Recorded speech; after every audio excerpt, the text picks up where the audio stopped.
70 85 95 200 ريال خشم كبير.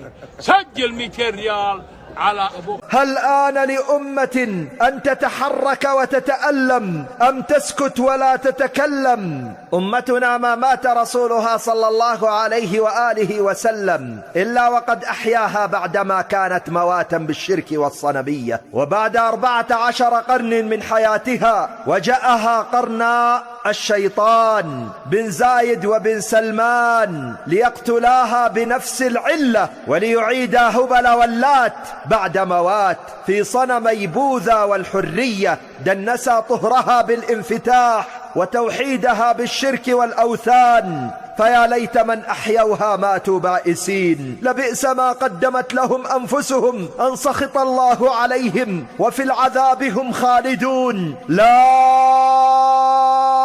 إله إلا الله. تطوى الليالي والأيام وتنصرم الشهور والأعوام، وما كنا نظن أن هبلا يوما سينصب، ولا اللات يوما سترتفع، ولا عمرو بن لحي يوما سيرجع، ولكن لا غرب ولا عجب، إذ قال رسولنا صلى الله عليه وآله وسلم: لا تقوم الساعة حتى تنصب الأوثان، وأول من ينصبها أهل حضر من تهامة. رواه نعيم بن حماد في كتاب الفتن عن ابن عمر.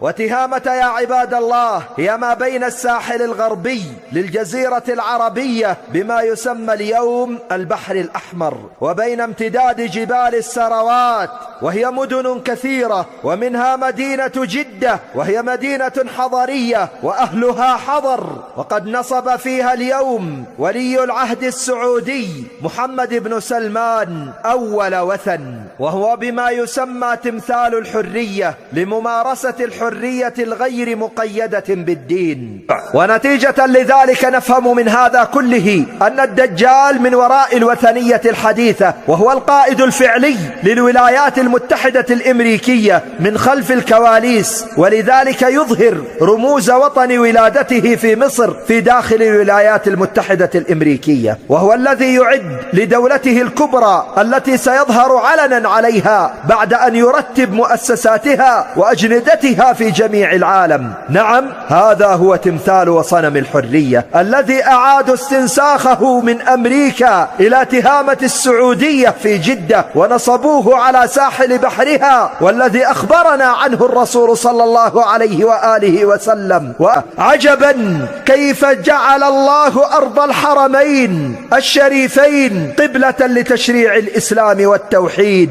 فيقلبها ابن سلمان قبلة لتشريع الخطايا والوثنية. وكيف جعل الله الكعبة قبلة للمصلين، فيقلبها ابن سلمان قبلة لصنم الحرية والمغنين. وكيف جعل الله الحج لتكفير الخطايا والسيئات، فيقلبها ابن سلمان حجا لاقتراف الخطايا والمنكرات. الذين يصدون عن سبيل الله ويبغونها عوجا وهم بالآخرة كافرون. كل ذلك تحت شعار الحرية، فنصبوا إله الحرية معبودا من دون الله، وزعموا أن ذلك سيكون مؤقتا وليس دائما. يذكرنا قولهم هذا بقول قريش لرسولنا صلى الله عليه وآله وسلم: نعبد إلهك سنة وتعبد إلهنا سنة، يحلونه عاما ويحرمونه عاما. واقرأ عليهم قول الله جل وعلا: قل يا